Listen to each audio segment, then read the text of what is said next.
Hello guys, and welcome to another David Simulata. In today's video, I'll be working on this Range Rover. So what I'm going to be doing is I'm going to be draining all the radiator fluid, and then I'm going to be replacing an overflow tank for the radiator bottle. And that's all I'm going to be doing today in this video. So before we get started, I'm going to go ahead and actually lift this Range Rover up with the air suspension and shut it down.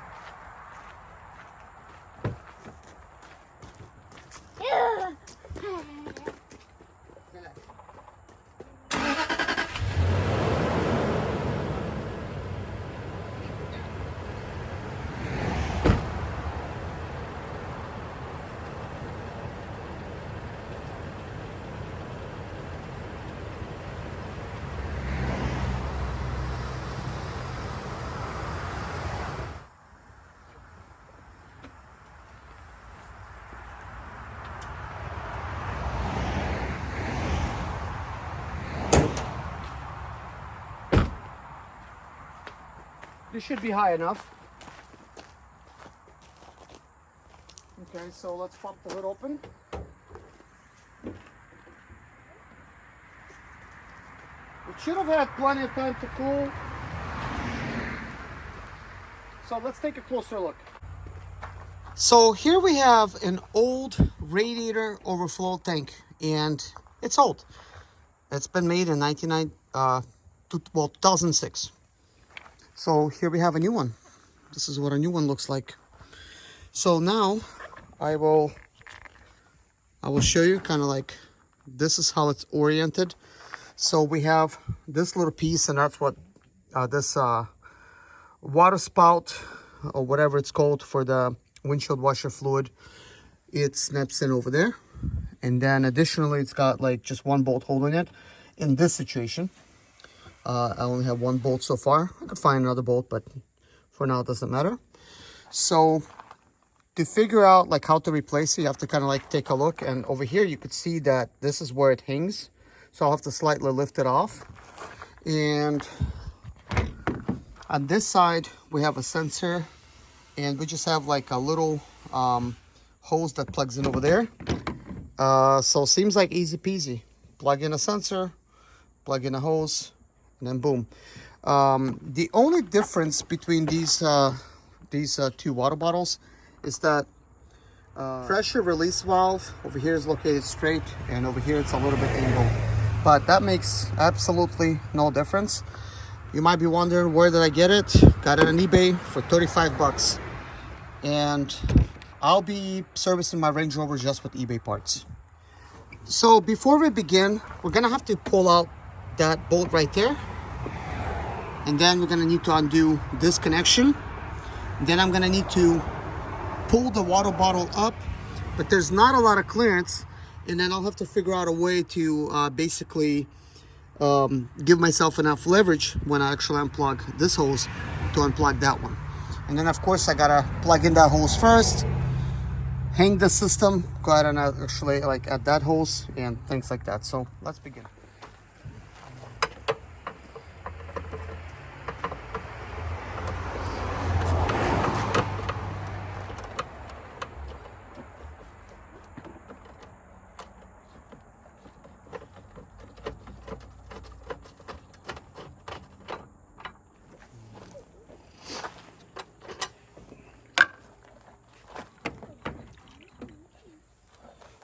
Okay, now that is loose. We could actually lift it some. So now I need to release that one. All right, let's continue.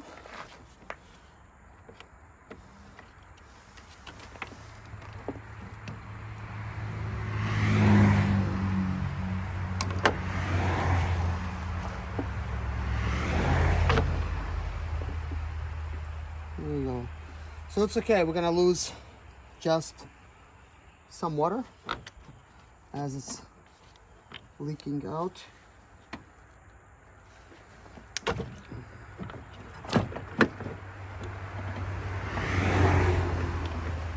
All right, so let's see. Let me give you a different angle. All right, let's continue.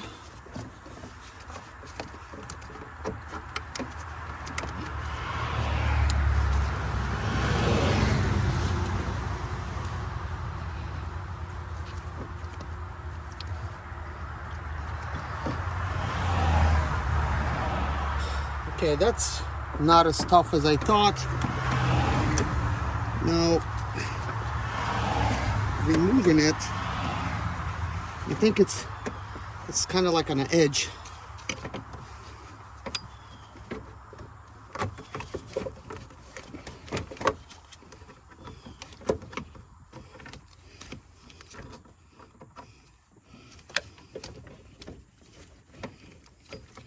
And I'm hoping not to damage that hose.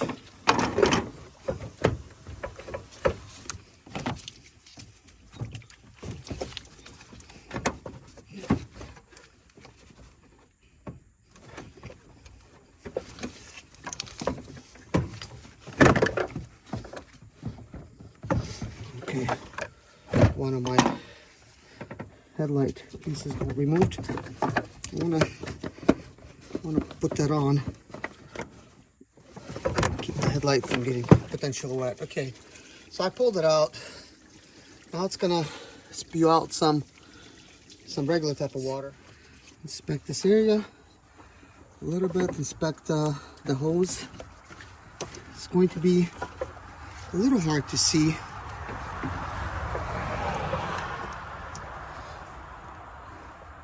It's interesting the way it was in between those two lines. So I'm wondering if this is gonna make my job a little easier installing it where it's angled properly. So let's have a go at it.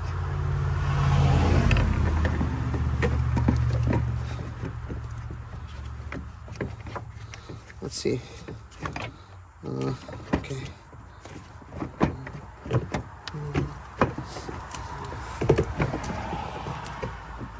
Okay.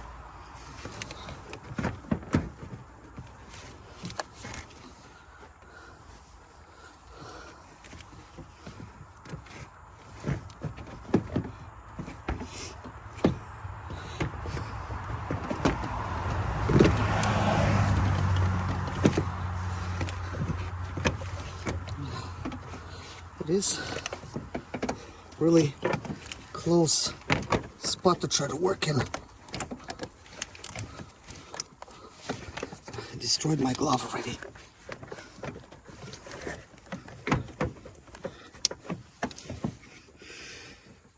All right, so that's close enough. By the way, this is the type of tool that I'm using.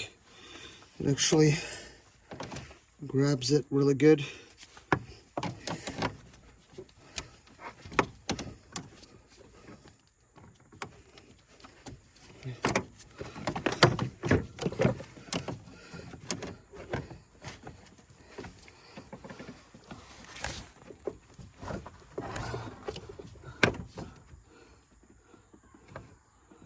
Okay, all right. This tool does make it a lot easier. It's got a groove in there, special tool. So now it's time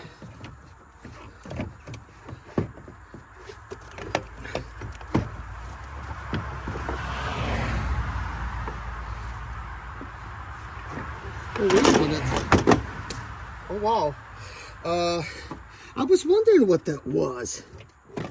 I was thinking, like, what is this thing I see that's unplugged? I'll show you guys in a second. It's got to be here somewhere, because turns out this water bottle was never even plugged in.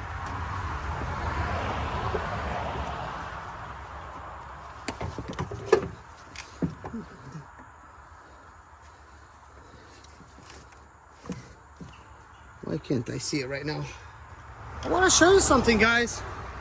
You would think you would have the correct part, right? Where's the sensor plug-in on this one? So they just left it dangling, and I've seen that loose connector before, but you know, this being like it was, and I'm expecting everything to be correct, I'm thinking like, well, what is that sensor there? Well, what do you know, guys? Turns out this is not the original bottle. It does say Land Rover on it, though. It does say Land Rover. But where's the sensor connector? It's missing the sensor connector. So I know in the old ones, they used to have an issue where it would say low fluid and stuff. But turns out on this one, it was just completely disconnecting, just hanging there, I guess from factory. Anyways, let me show you this sensor. Well, wire's a little bit short, so struggling a little bit. There's the sensor. It's actually got something plugged into it right there. Maybe so it doesn't make noise, but maybe I'm wrong. Maybe there was a sensor there from factory, but I don't even know how that would get sealed in the bottle. Like, this just seems like an external sensor, almost like a temperature sensor. But that's what I see there. I mean, it's confusing the heck out of me, because I'm thinking, like, what if this is the exterior temperature sensor? Oh, it's weird. It would have been easier to deal with it when the bottle was out. But I can't even give you the proper angle on this.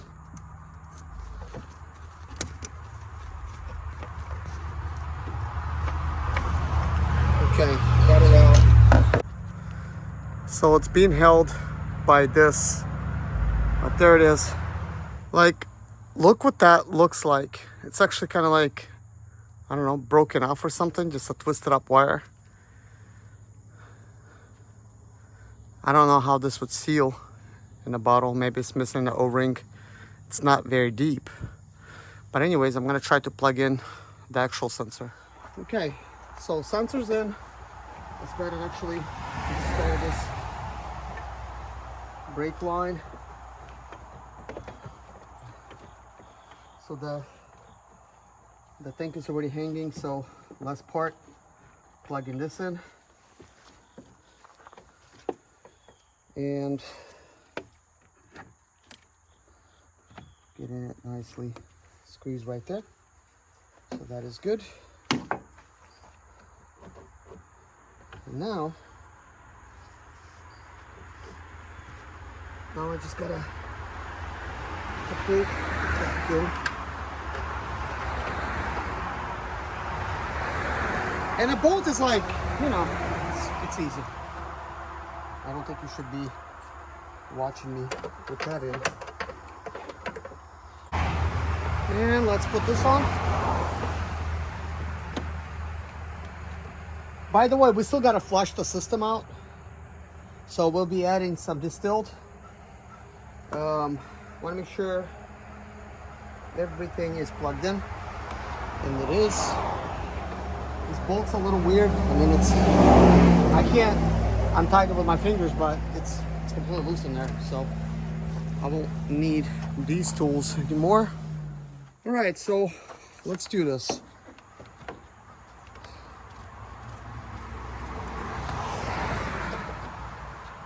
So let's first fill it up.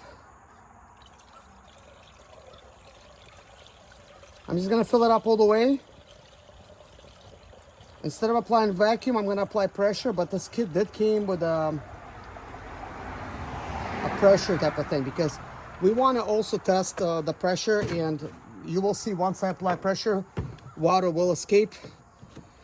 So first I wanna apply it a couple times. If we overfill it, I will be able to just drain the system. So that will be completely fine. So let's see, I wanna make sure you can see what I'm doing.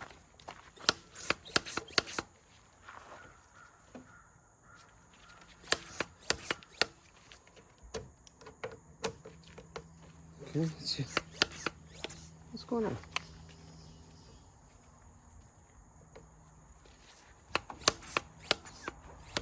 Wait a minute. This cap may be a different cap. And that's a possibility, because I have a couple things that fits it, and that apparently is leaking. Here, let's try this one. You know, sometimes a cap can cause things to overheat. So this green one worked fine on my other thing. It's been 37 minutes, but it's actually been a lot longer because I was recording a video. I think that video was like 8 minutes long. I mean, No guarantee that this yellow one will work. Yes, it's working. Making me confused now. I have to look at my video. I'm like, which one did I use? Because I'm pretty sure I used this green one last time. Okay, let's see. Let's see what's gonna happen. Okay, so the water is starting to...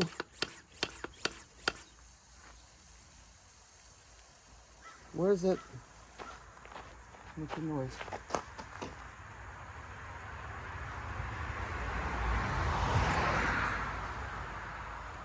Wow, unbelievable.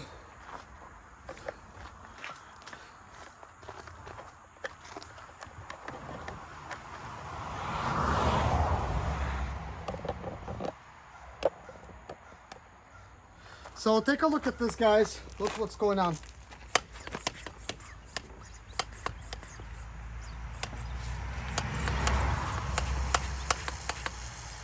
It's like, come on, will you give me a break? This is why temporary fixes are really temporary fixes. All they are. This may end up sealing in a moment. This happened yesterday. It's happening a lot more now than before. So I think prior to this, the other bottle, it was the other bottle was leaking in kind of like two spots. So I think some of the pressure was getting released to the bottle, and not all of the pressure was being used up. So what's happening now, it's showing me the weak spot. So this radiator does need to be replaced, okay? But I wanted to pressurize the system to see if we got any leaks. Yesterday when I did this, radiator was no longer leaking. It started out leaking, but then it sealed itself, kind of like now it stopped. It stopped sort of like a 12 PSI. Still leaking a little bit. I could hear it hissing just a tiny bit. But anyways, yesterday radiator got sealed, but the overflow tank wasn't. So let's just apply more pressure. So what's happening is, as I apply pressure to it, it opens up the radiator more, right? So then some of this radiator stop leak type of fix seals it, and now you can see it's kind of like holding pressure. And as I open it up more, it will seal it a little bit more. Like, look, it's now holding. Wait a minute, you're probably not even seeing what I'm doing. So basically I had to realign things. I wasn't paying attention, but you can clearly see I pumped it up to 15. Look, I'll even do it a little bit more, and now the radiator is not leaking. So what's happening there? So this is like one of those tricky things. This could fool anybody, you know, and a mechanic, because now that I've applied pressure, there's pressure there.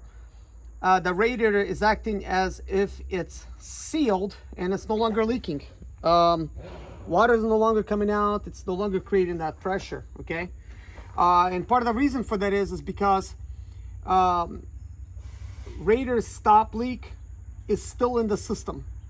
And this is what I was referring to, that we actually need to flush out the system before we actually refill it with radiator fluid. But I was already convinced that the radiator is sealed. And today I've noticed that this water bottle started leaking a little bit. So I decided to replace this, not a water bottle, overflow tank. Thinking that I could drive 2 more days before replacing the radiator. And I guess I'm a little bit wrong, because radiator does need to be replaced. But in either case, what I'm wrong about is thinking that I could just put radiator fluid in here and continue driving. So I really can't do that, and this is the only vehicle that I have right now, so I actually need to use it. Well, today I don't have to go anywhere, but I will, just because I need to really test this vehicle out. But tomorrow I need to drive for 250 miles, got to take care of some business, and I got to do that in the morning. So when I get back, probably not going to be able to tackle this right away, but on Tuesday I would like to tackle this. So next I want to tell you that this lid right here says 16 psi of pressure that it can hold, okay?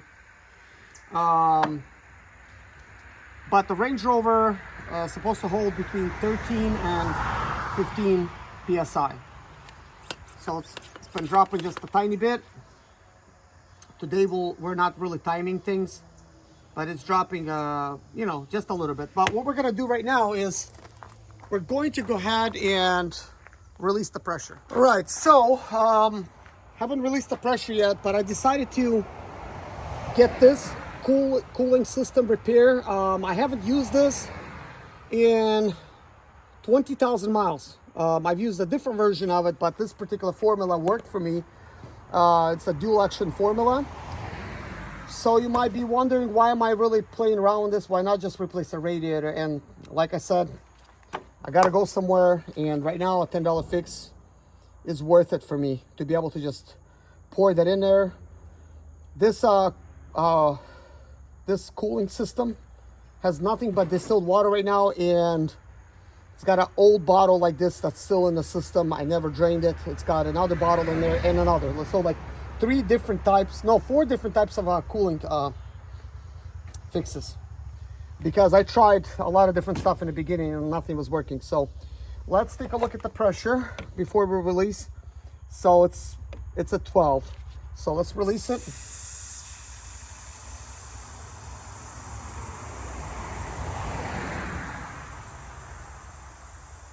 And currently there's no thermostat, and I recommend that you remove the thermostat when trying to use the cooling system repair, where it repairs, you know, like any type of leaks.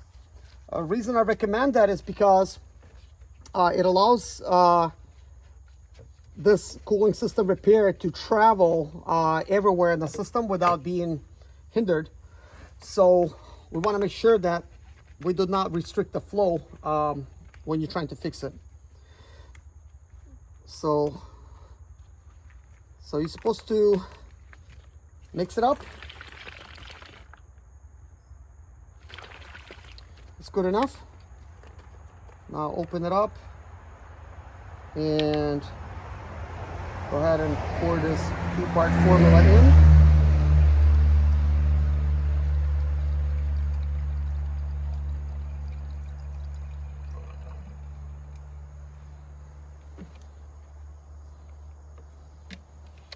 So what I'm going to do is I'm going to pour some distilled inside.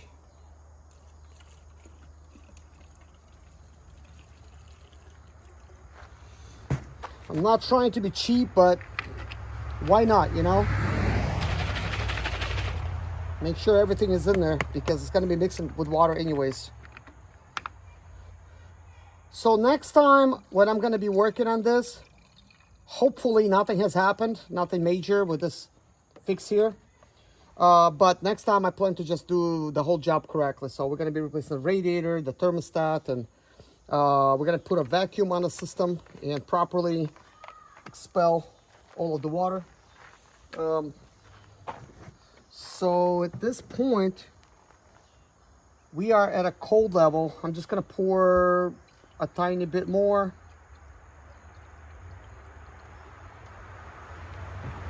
I already have a good experience in gluing this system last time in less than 20,000 miles with a bad overflow tank. That overflow tank was leaking right away. So now I'm going to go ahead and pressurize the system again.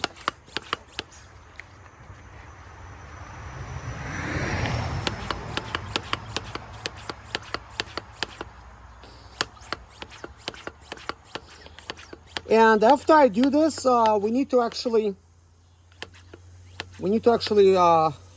start up the engine and idle it for about 5 minutes, shut it down, and just, you know, do that a couple times and add water. So I'm just trying to get rid of any of the air pockets. So right now it's a good thing. So it sounds a lot like it's just air. So we're expelling air. Well, water's coming out as well.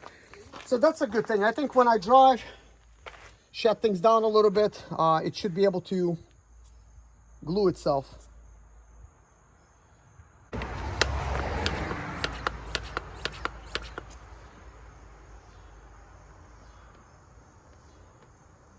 So obviously that radiator started leaking again, but as it starts leaking, it sort of stops leaking as well. But I think by me having this brand new formula in here, it's going to help things get glued a lot better, since it's a brand new formula. Wasn't really sure if the old stuff would glue it, but apparently it worked. But it did not work that good, but it worked.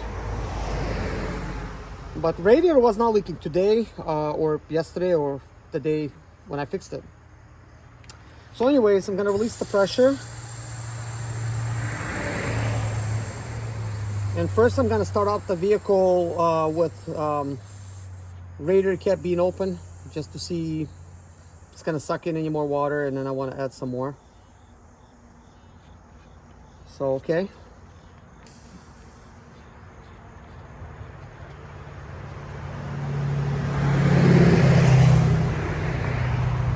Okay, so it's a little low on water. Let's add some.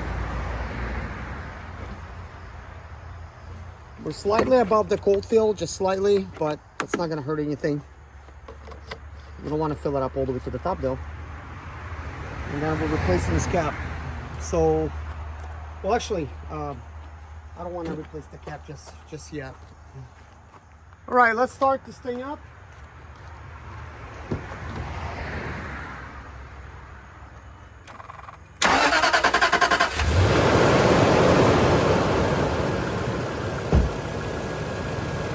Okay, let's remove the cap at first.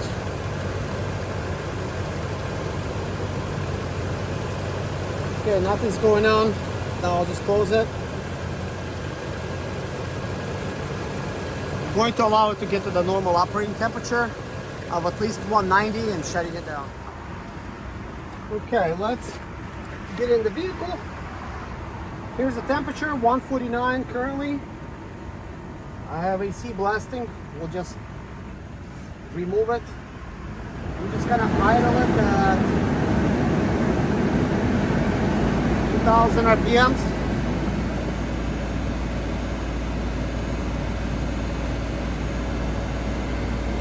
Let things circulate, you know. It sort of like imitates driving, even though we're not in gear. It's sort of like you're driving at 2,000, 2,500 RPMs.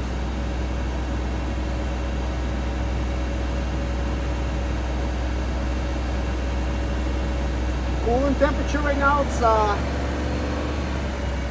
149. And that's me not being able to hold the idle properly. So I'm gonna release.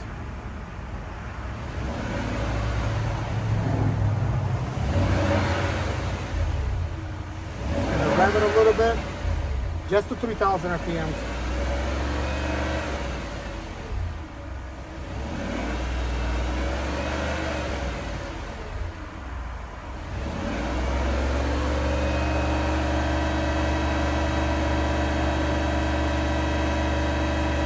This is 3,000 RPMs, guys.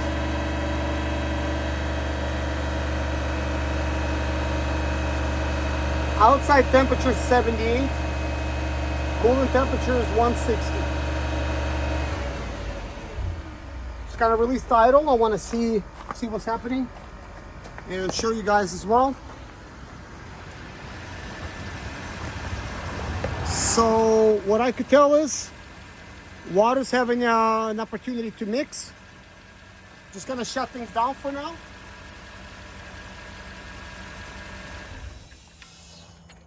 When I shut it down, coolant temperature was 169. So what I want to check now is I could see, you know, things are mixed. And I want to see if the coolant's actually going to go back. So let's see if I try to open it at temperature being 169, what happens. Nothing's happening yet. Let's just observe it for now.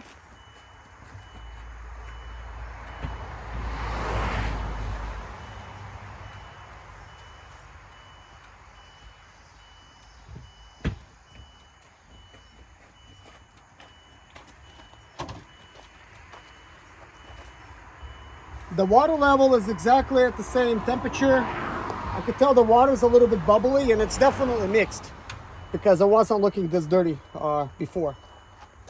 What I want to do right now is I want to apply some pressure to it.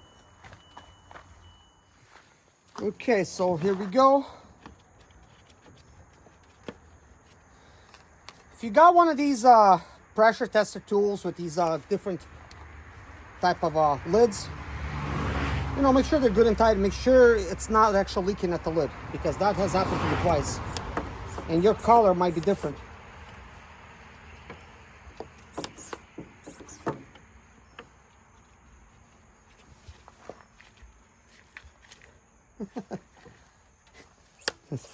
As I'm saying, it's leaking. Why are you leaking? Oh my gosh. It is so tight. And it's leaking. It's like, are you kidding me? What's going on?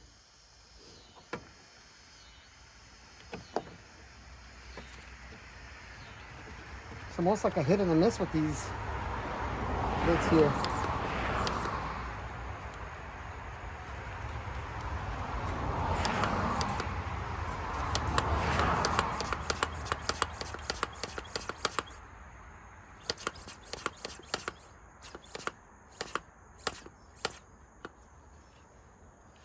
No longer leaking. Let's see if it's going to hold the proper type of pressure. So I pressurized it a little bit. Let's start the video over. All right, so I want to observe just to see how much it's going to drop in pressure. And guys, this is all I've did. Like everything that is recorded in this video, this is everything that I did. Okay, this is completely unedited. Okay, so the water leak has disappeared from the side of the radiator. And this is why it's like so tricky. It may, you know, you may look at it today and say, well, it's glued. Tomorrow we're probably gonna check it and it's gonna be leaking. So guess what I'm gonna do, guys? Tomorrow, and that means like in 2 days, when I'm going to, well actually tomorrow I'm gonna test it, not in 2 days. So tomorrow I will make a video of me testing the pressure. It's probably going to happen later in the day after I've made my trip. And it's still gonna be pretty early because I'm gonna leave early, so I think I'll be home afternoon or something. We may end up doing the radiator and everything tomorrow. We may, depending on how much time we got. But anyways, before we begin, I would like to drive 250 miles tomorrow, and then I'm gonna drive some additional miles today. Maybe I will drive today, but I'm just gonna drive a little bit today, like not that much, just a little bit, just because I really don't have the time at this point. Just gonna drive it. I'm gonna test it. I'm gonna look at the temperature, look at the pressure. I know the weak spot, and the weak spot is the radiator at this point. So now with the stop leak solution, it has sealed it up again, and it still could be the old one that's sealing it up. It's going to be interesting to find out, will it be sealed tomorrow after I drive 250 miles? That remains to be seen, okay? But I will tell you what, with this tiny leak right there, when I fixed it before, and having that overflow tank slightly cracked, it stayed at the center for 20,000 miles. I would check it occasionally. Of course, you know, I have that external gauge, and I was pretty confident with it. Like I didn't have to like add any water to it, like or nothing. I would look at it and thinking like, wow, everything's good. So anyways, so the pressure has only dropped to 14.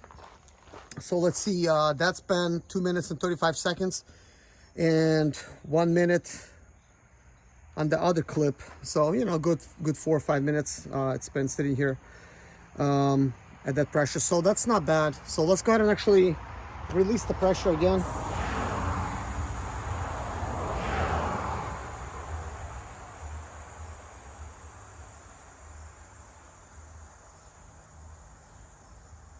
So I'm curious to now start it up and just give it a drive. I'm not gonna go real far. Currently the water level is where it needs to be. I mean, it's still slightly above the cold, but the engine is not cold. I mean, it's a little bit warm. So it may drop some, it may rise some, you know, we don't know. If it's gonna start heating up, it's gonna rise. But anyways, let's go on a drive.